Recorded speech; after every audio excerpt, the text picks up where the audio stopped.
खासदार संजय राऊतांनी पुतळा प्रकरणावरून देवेंद्र फडणवीसांनाही लक्ष केलं। फडणवीस हे विकृत मनोवृत्तीचे नेते असल्याचा आरोप राऊतांनी केलाय।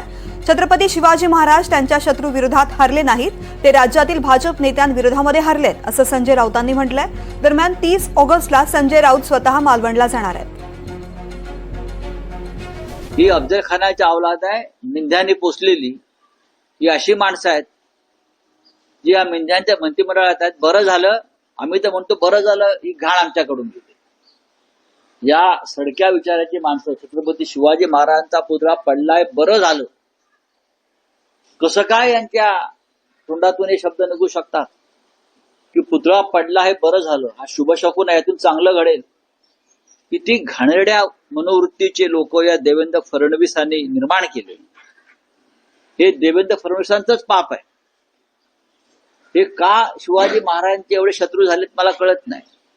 हे मिंधे आणि त्यांची जी टोळी पोषण्याचं काम हे फडणवीसांनी केलं, हे नरेंद्र मोदींनी केलं, आणि या सगळ्यांनी मिळून छत्रपती शिवाजी महाराजांचा पुतळा पाडला पैसे खाण्यासाठी।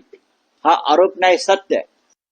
मी स्वतः 30 तारखेला मालवणला होते, तेव्हाही आम्ही काही तिथे आंदोलन आणि काही संघर्षाच्या गोष्टी आहेत त्या संदर्भात त्या करूच।